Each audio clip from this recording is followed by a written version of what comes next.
할렐루야. 오늘 하루도 하나님께서 여러분들에게 복 주시고 지켜주시고 은혜와 평강 주시기를 원합니다.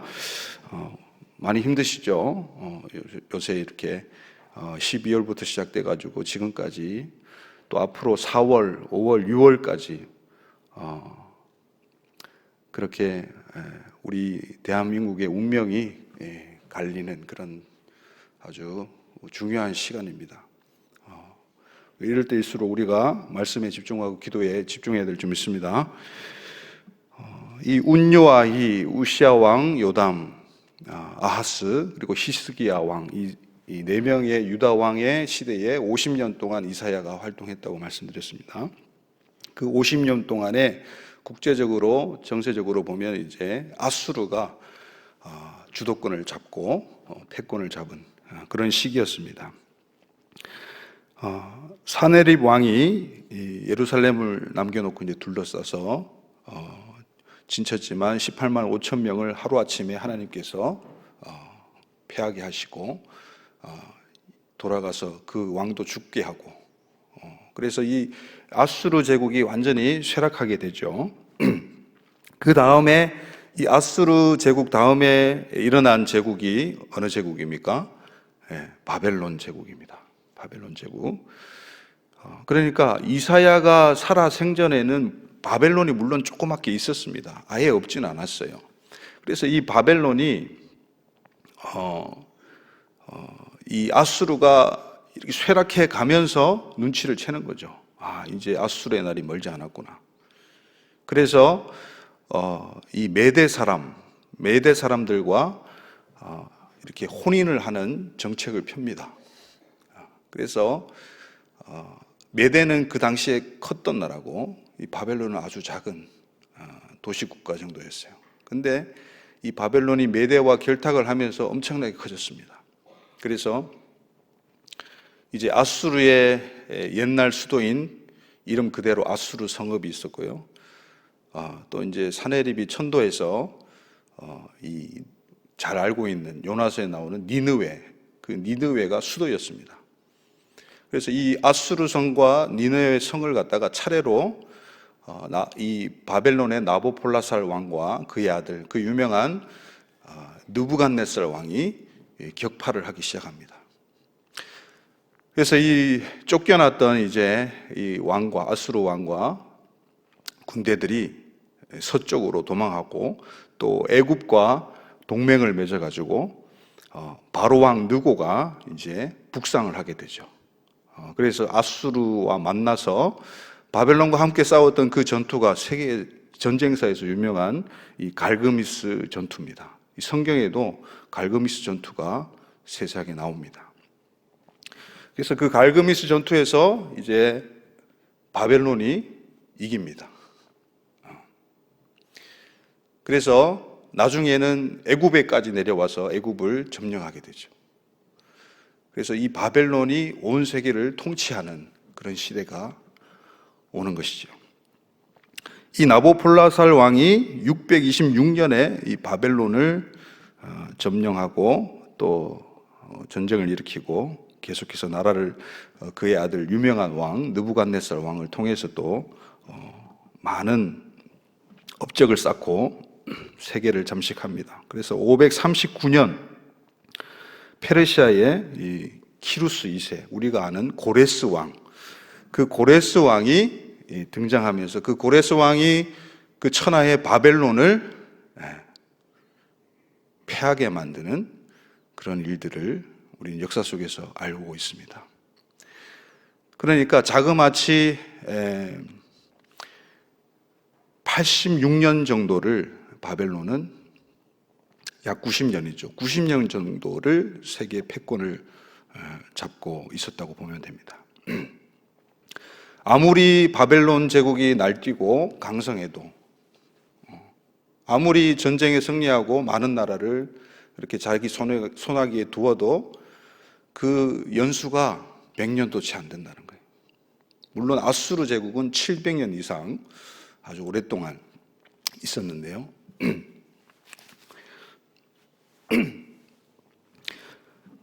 그 90년 시간이라는 시간 속에 이 예레미야서에 나오는 70년의 바벨론 포로에 대한 내용들도 다 포함되어 있습니다. 역사 가운데 그 70년이 그 90년의 바벨론 통치 가운데 포함되어 있는 것이지요.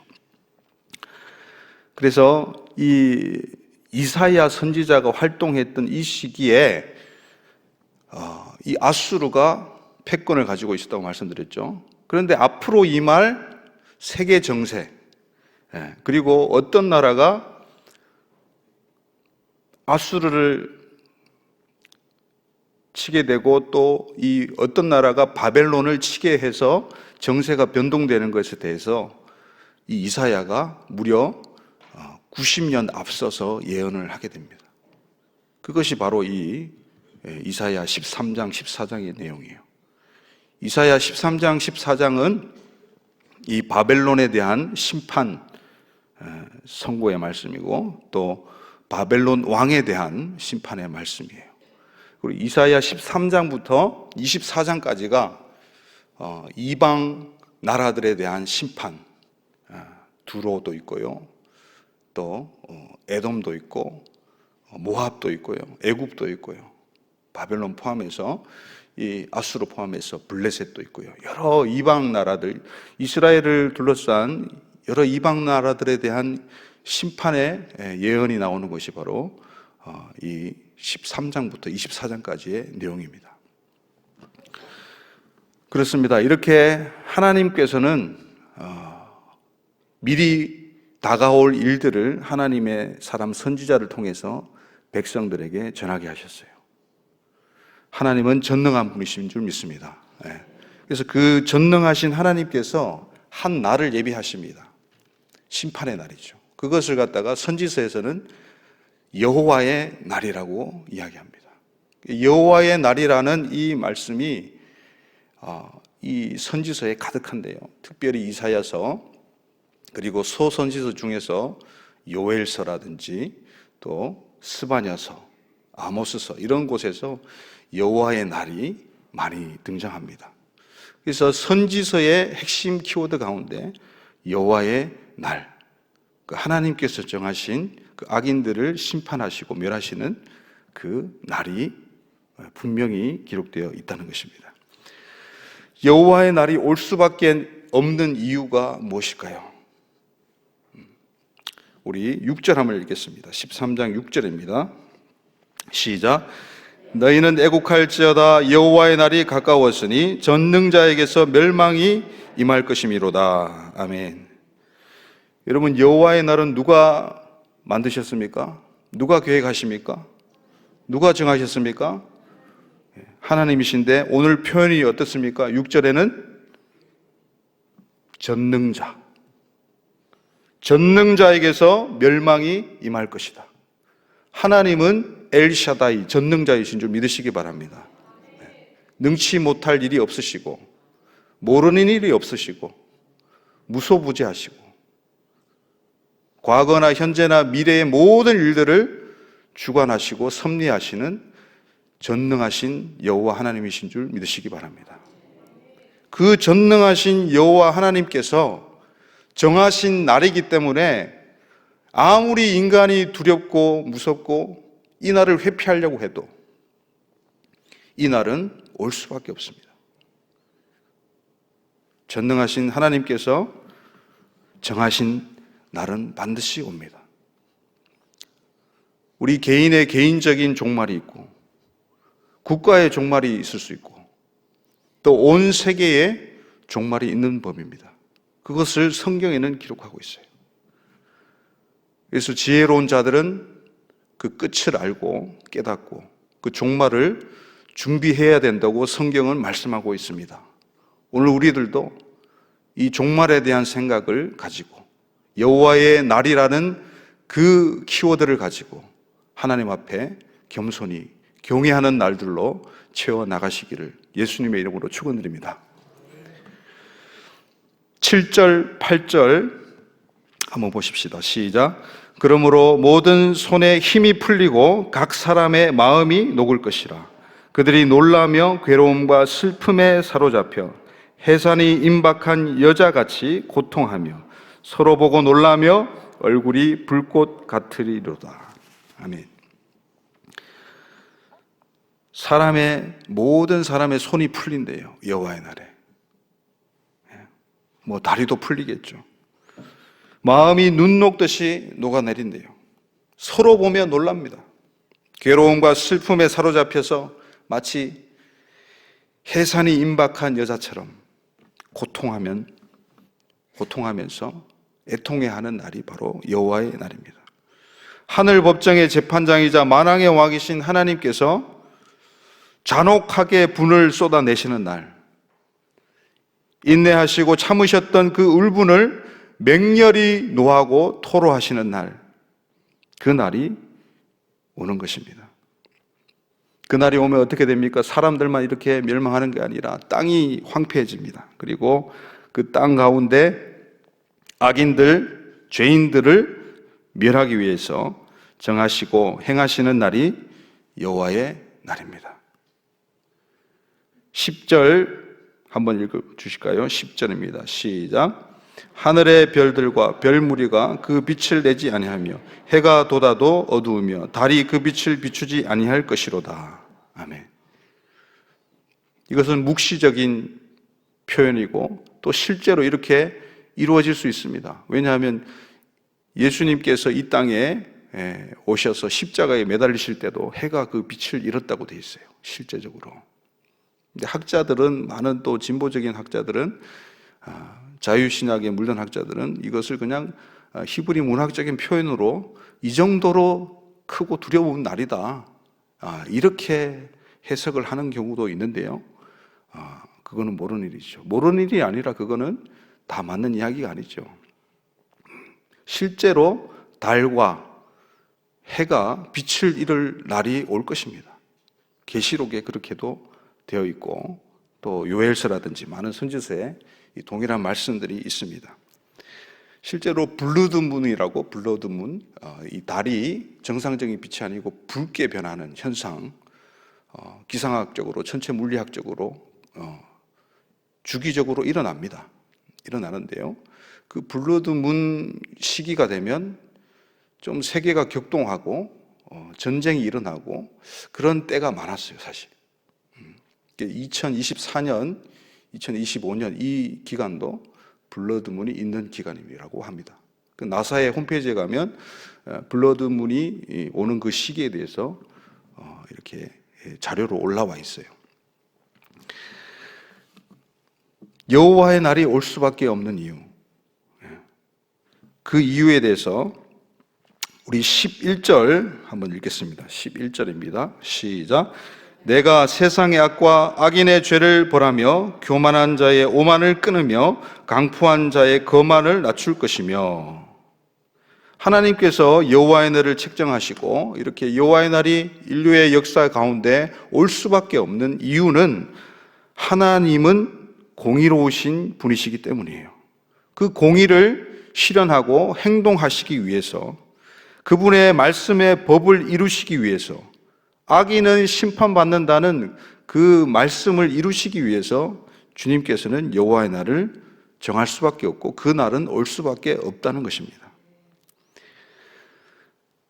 여호와의 날은 너무나 두렵고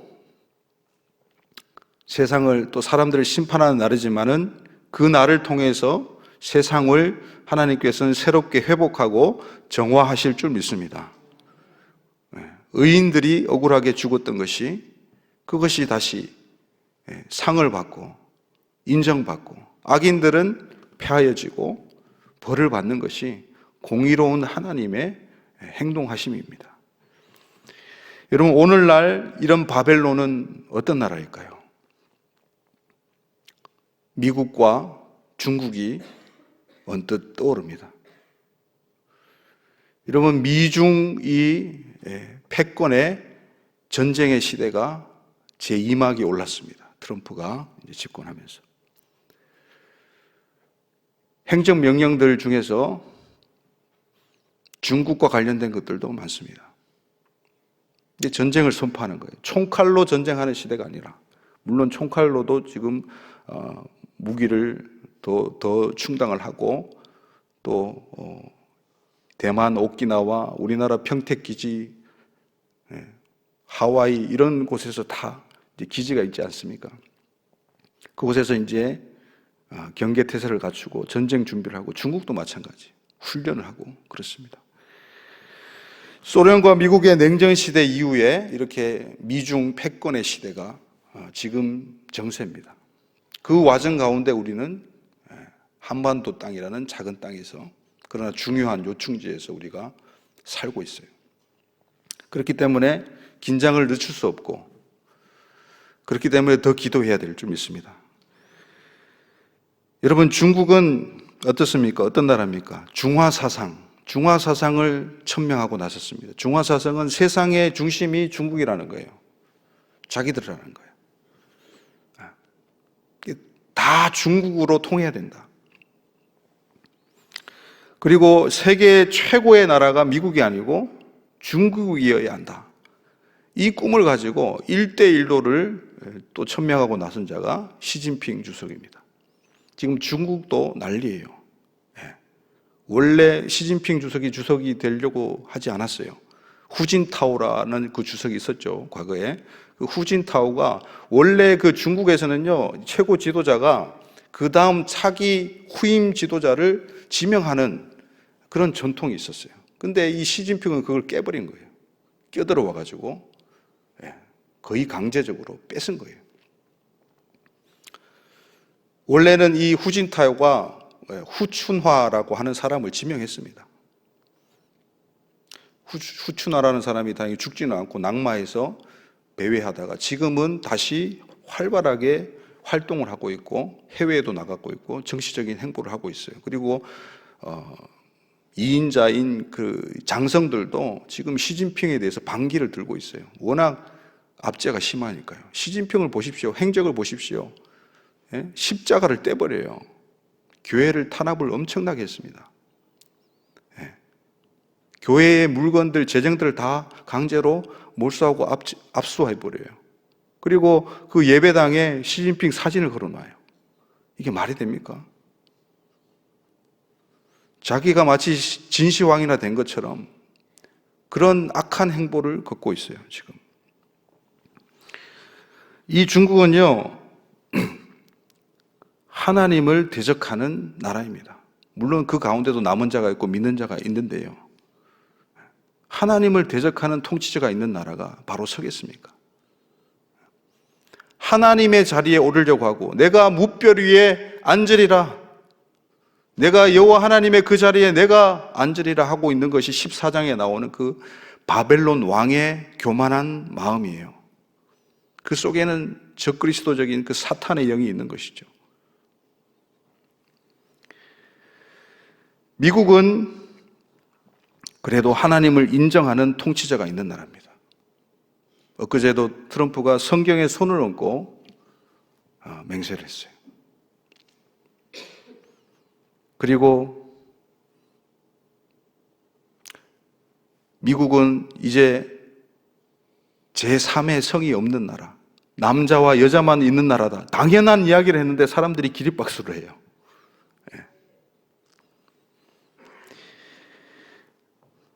그리고 말씀을 기준으로 해서 헌법을 만든 나라가 미국입니다. 그것을 우리가 또 차용을 해서 우리나라도 마찬가지죠. 미중 패권 전쟁은 강력한 영적 전쟁입니다. 총성 없는 정보 전쟁, 첩보 전쟁 중입니다. 중국은 과거의 행적들을 보면 위구르 족속을 강제적으로 짓밟고 그 땅과 자원을 차지했습니다. 영토를 넓혔습니다. 무력으로. 수많은 유혈 사태가 일어났습니다. 그리고 그 다음에 신장, 곧 티벳이죠. 그쪽도 무력으로 빼앗았습니다. 그리고 자기 한족들, 중국인들을 그곳에 지원을 해주고 이주시켜서 그곳에서 중국 문화를 퍼뜨리고 계속 마치 아수르 제국처럼, 바벨론 제국처럼 그렇게 영토를 넓혀갔어요. 그리고 홍콩은 이제 반환하는 시기가 되어서 홍콩 사람들이 자유를 부르짖고 그렇게 투쟁을 하는데도 유혈 사태가 엄청나게 일어났고 그 와중에 코로나가 일어났습니다. 그것도 중국 우한에서 말이죠. 그것이 과거였어요. 그리고 이제 대만을 통일을 하려고 이 대만을 먹기 위해서 그렇게 눈독 들이고 있고 미국과 그렇게 신경전을 벌이고 있죠. 여러분, 대한민국은 어떨까요? 중국 입장에서. 과거에 대한민국이 중국의 땅이었다고 공공연하게 이야기하고 교육을 그렇게 시킵니다. 대한민국은, 조선은 중국의 속국이었다. 물론 그런 과거들도 있습니다만 하나님께서는 반만 년 동안에 우리나라를 지켜보호하신 이유가 있는 줄 믿습니다. 중국에 어떻게 먹히지 않았는가, 우리나라가. 너무 신기할 정도예요.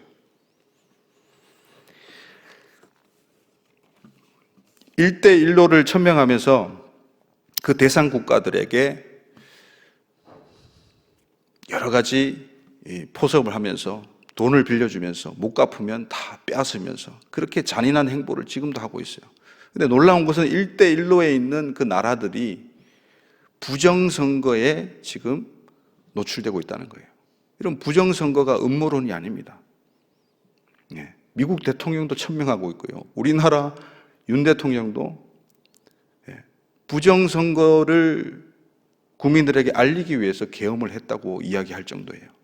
그런데 언론과 야당에서는 그걸 갖다가 음모론으로 취급을 하고, 심지어는 헌재의 재판관이라는 사람들도 이미 결론을 내리고 그것은 음모론이다, 더 이상 받아두지 않겠다고 말하는 것이 그게 바른 정의입니까?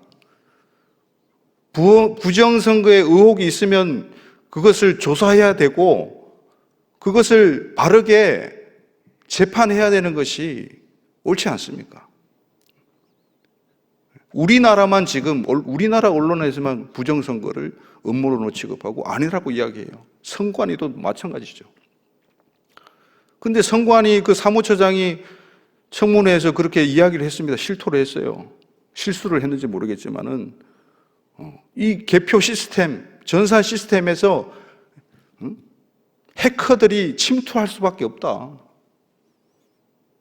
그러면 조사를 해야 되는데 조사를 안 하고 있어 덮고 가는 거예요. 얼마나 많은 불의를 일삼고 있는지 모릅니다. 여러분, 민주주의의 꽃이 선거입니다.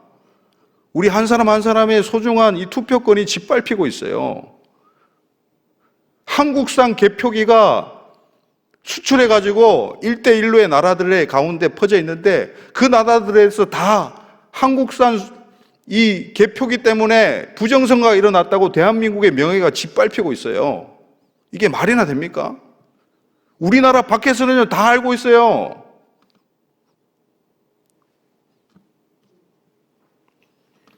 선관위 연수원에서 중국인들이 왜 와서 머뭅니까? 이유가 뭡니까?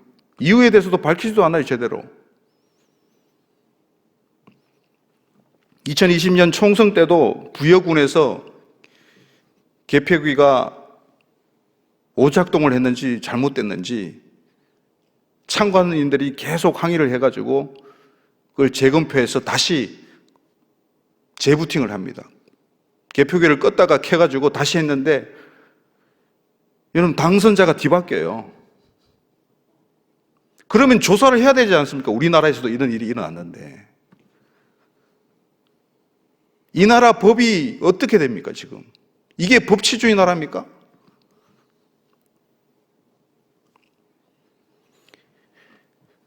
(2015년에) 기사가 하나 났어요. 중국 군이 전쟁 발생 시 병력을 갖다가 2만 명을 2만 명이 아닙니다. 2억 명을 동원 가능하다고 나왔어요. 여러분, 계시록 9장에 보면요, 6번째 천사가 이제 유브라데 큰 강에서 결박되어 있는, 아직까지 행하지 못하게 결박되어 있는 그 천사를 이제 하나님께서 풀어주고, 그 천사가 이제 이 병력 2억 명, 계시록에는 2만만이라고 이야기합니다. 이 2만만의 군사가 2억 명이에요.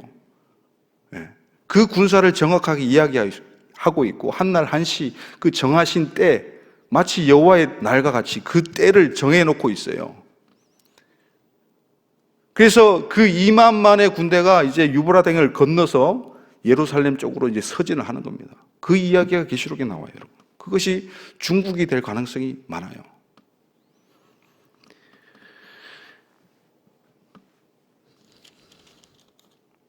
여러분, 우리의 17절 한번 읽겠습니다. 17절 시작. 보라, 은을 돌아보지 아니하며 금을 기뻐하지 아니하며 메대 사람을 내가 충동하여 그들을 치게 하리니. 여기 메대 사람이 바로 고레스 왕 2세예요. 고레스 2세예요. 메대와 바사의 왕이에요. 이 사람을 일으켜서 그 교만한 천하의 패권 국가인 바벨론을 멸망시킨 게 하나님이세요. 어떻게 멸망하신다고 이야기합니까? 19절입니다. 19절 시작. 열국의 영광이요 갈대아 사람의 자랑하는 놀이개가 된 바벨론이 하나님께 멸망당한 소돔과 고모라 같이 되리니. 아멘. 소돔과 고모라 같이 되어버렸어요, 바벨론이. 여러분, 중국이든 미국이든 바벨론 같이 하나님을 대적하고 교만한 나라들은, 개인이나 나라들은 다 망할 줄 믿습니다. 그게 하나님의 정의고 공의입니다. 하나님은 전능하십니다. 하나님은 심판 주십니다. 하나님은 오늘도 여전히 과거나 지금이나 미래나 하나님의 말씀의 기준으로 행하시는 분이신 줄 믿으시기 바랍니다. 그것에 우리는 희망을 갖습니다. 할렐루야. 오늘도 그것을 위해서, 우리나라의 회복을 위해서, 열방의 회복을 위해서 기도하시는 여러분들 되시기를 예수님의 이름으로 축원드립니다. 기도하겠습니다. 제가 마무리하겠습니다. 하나님 아버지 감사합니다. 오늘 이사야 13장을 통해서 아직 생겨나지도 않고 아직 일어나지도 않는 일에 대해서 90년 전에 이미 이사야를 통해서 바벨론의 멸망과 심판을 예언하신 그 전능하신 하나님을 찬양합니다. 오늘날의 바벨론 같은 나라들과 하나님을 대적하는 모든 사람들, 악인들이, 죄인들이 심판받는 여호와의 날이 오게 하여 주시옵소서. 남은 자들이 구원받게 하여 주시옵소서. 전능하신 여호와 하나님을 믿습니다. 예수 그리스도의 통치하심을 믿습니다.